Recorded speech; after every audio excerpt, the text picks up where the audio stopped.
أعوذ بالله من الشيطان الرجيم بسم الله الرحمن الرحيم الحمد لله رب العالمين الرحمن الرحيم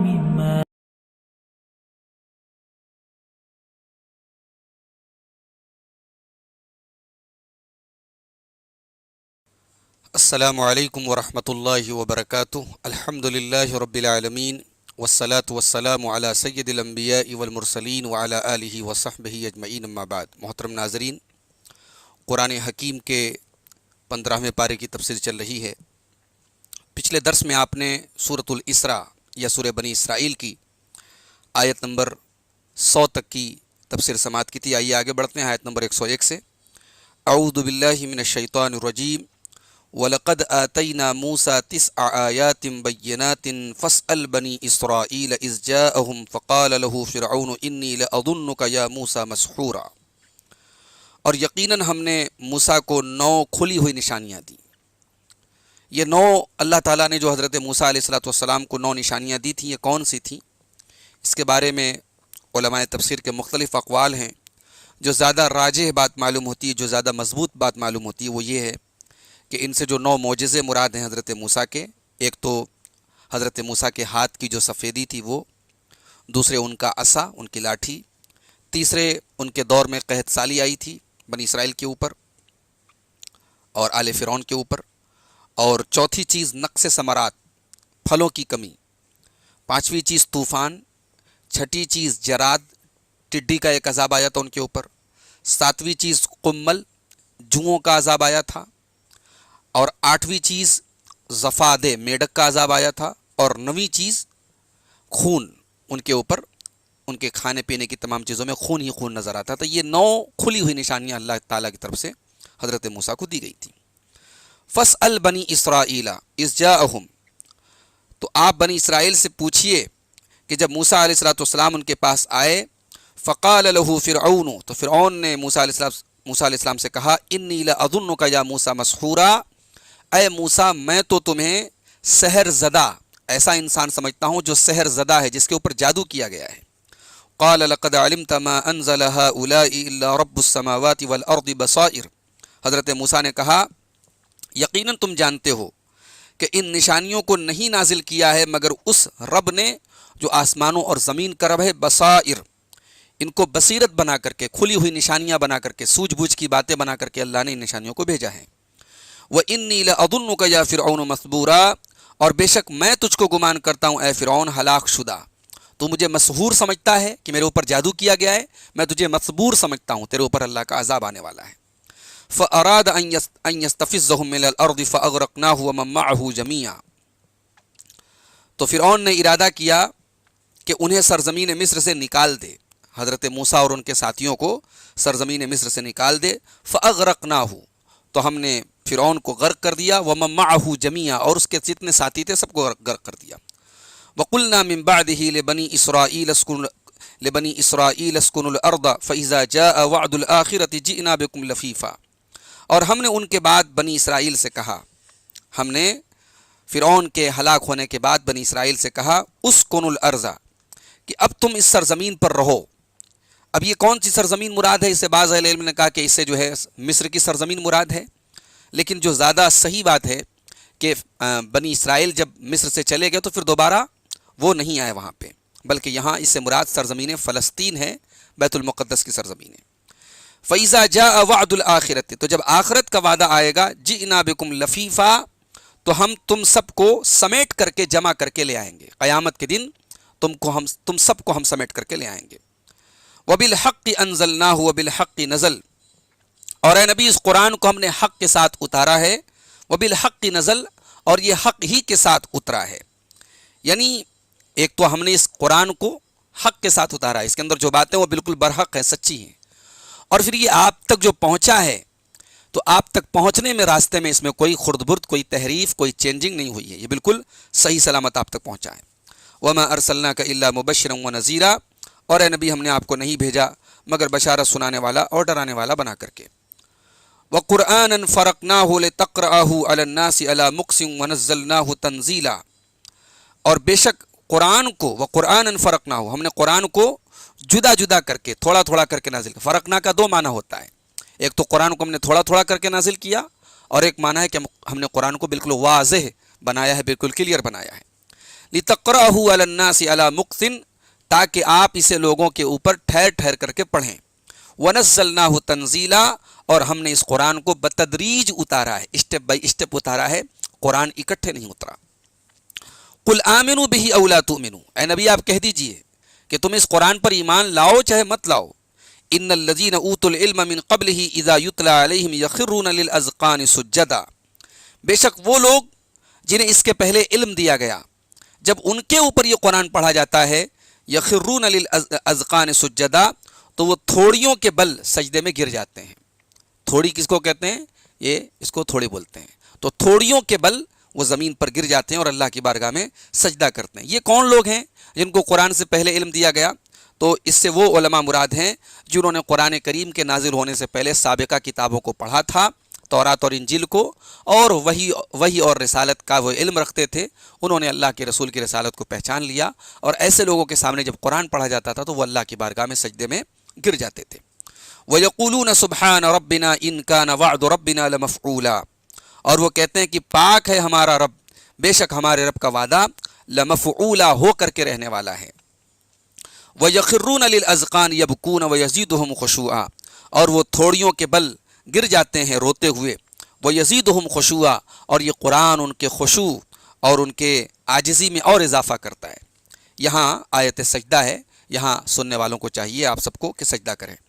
تو قرآن کریم کو جب سنتے ہیں تو اس کی تاثیر، ایک تو جب پڑھا جاتا ہے تب وہ سجدہ کرتے ہیں، اور اللہ تعالیٰ کی تعظیم کے لیے، اس کی پاکی بیان کرنے کے لیے، اور دوسرا سجدہ جب قرآن سے متاثر ہوتے ہیں اور دل پر رقت طاری ہوتے ہیں، رونے لگتے ہیں، تو پھر سجدہ کرتے ہیں۔ دو قسم کے سجدے کا ذکر ہے۔ قُلِ ادْعُوا اللَّهَ أَوِ ادْعُوا الرَّحْمَٰنَ، اے نبی آپ کہہ دیجئے کہ تم اللہ کو پکارو یا رحمان کو پکارو۔ أَيَّمَّا تَدْعُوا فَلَهُ الْأَسْمَاءُ الْحُسْنَىٰ، تم کسی بھی نام سے اللہ کو پکارو، تمام بہترین نام اللہ کے لیے ہیں، اللہ کے تمام اسماء حسنہ اسی کے لیے ہیں۔ مشرکین مکہ کے لیے رحمان اور رحیم کا لفظ جو ہے وہ نیا تھا، اس کے پہلے وہ اللہ کے لیے یہ الفاظ استعمال نہیں کرتے تھے، اس لیے وہ اکثر اس لفظ کو لے کر کے اعتراض بھی کرتے تھے اللہ کے رسول صلی اللہ علیہ وسلم کے اوپر۔ علامہ ابن کثیر نے ایک روایت نقل کی ہے کہ ایک مشرک نے دیکھا کہ اللہ کے نبی صلی اللہ علیہ وسلم سجدے میں کہہ رہے ہیں یا رحمان یا رحیم، اللہ کے بارے میں رحمان اور رحیم کا لفظ استعمال کر رہے ہیں۔ تو وہ مشرک کہنے لگا انہ یزعم انہ یدعو واحدہ، ان کا دعویٰ ہے کہ یہ ایک اللہ کی عبادت کرتے ہیں، وہو یدعو اثنین، جبکہ یہ سجدے میں دو الگ الگ معبود کا نام لے رہے ہیں، رحمان اور رحیم کا نام لے رہے ہیں۔ تو اس پر یہ آیت نازل ہوئی۔ یہ علامہ ابن کثیر نے یہ روایت نقل کی ہے کہ اللہ نے فرمایا کہ تم اللہ کو پکارو یا رحمان کو پکارو، کسی بھی نام سے پکارو، فلہ الاسماء الحسنی، اللہ ہی کے لیے سب سے اچھے نام ہیں۔ ولا تجہر بصلاتک ولا تخافت بها، اور اے نبی اپنی نماز میں اپنی آواز کو بلند بھی نہ کرو، ولا تخافت بها، اور بالکل پست بھی نہ کرو، وابتغ بین ذلک سبیلا، بلکہ ان کے درمیان کا راستہ ڈھونڈو۔ اس آیت کے شان نزول میں صحیح بخاری اور صحیح مسلم کے اندر ایک حدیث ہے، عبداللہ ابن عباس رضی اللہ تعالیٰ عنہ کہتے ہیں کہ اللہ کے رسول صلی اللہ علیہ وسلم مکہ میں چھپ کر کے قرآن پڑھتے تھے، تو جب آپ اپنے صحابہ کو نماز پڑھاتے تھے رفع صوتہ بالقرآن، تو آپ اپنی آواز کو بلند کر لیتے، فإذا سمع المشرکون سب القرآن، تو جب مشرکین اس کو سنتے تو وہ قرآن کو برا بھلا کہتے، اور قرآن کے اتارنے والے کو برا بھلا کہتے، اور قرآن جو لے کر کے آئے ان کو برا بھلا کہتے ہیں۔ تو اللہ تعالیٰ نے اپنے نبی سے فرمایا کہ لا تجہر بصلاتک، یعنی اپنی قرأت جب آپ کریں، قرآن کی تلاوت کریں، تو اتنی زور سے نہ کریں کہ مشرکین اس کو سن لیں اور قرآن کو برا بھلا کہیں، ولا تخافت بها، اور اتنا آہستہ بھی نہ پڑھیں کہ ان اصحابک، آپ کے صحابہ کو بھی سنائی نہ دے، وابتغ بین ذلک سبیلا، درمیان کا راستہ آپ اختیار کریں۔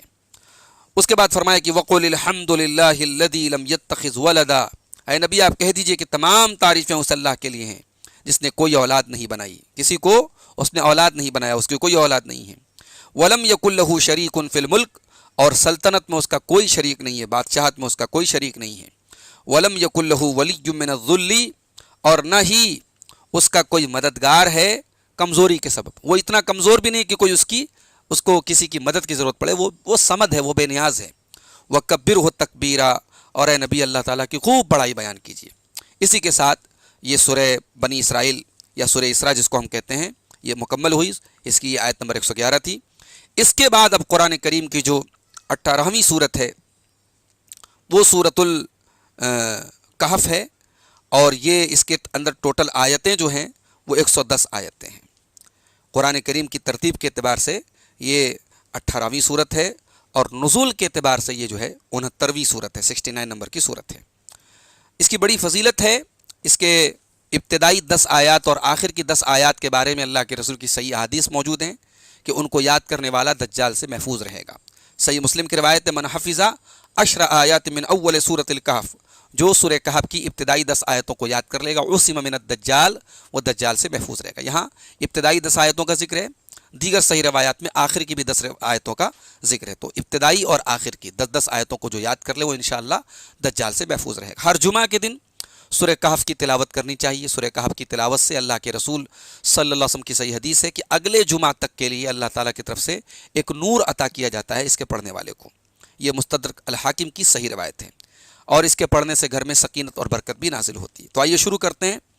اعوذ باللہ من الشیطان الرجیم، بسم اللہ الرحمن الرحیم۔ الحمد للہ الذی انزل علی عبدہ الکتاب ولم یجعل لہ عوجا۔ تمام تعریفیں اس اللہ کے لیے ہیں جس نے اپنے بندے پر کتاب اتاری، ولم یجعل لہ عوجا، اور اس کتاب میں کوئی کجی نہیں رکھی۔ قرآن کریم کے اندر کہیں پر کوئی کجی نہیں ہے، اس کا ہر حکم بالکل درست ہے، سیدھا ہے، قیمہ۔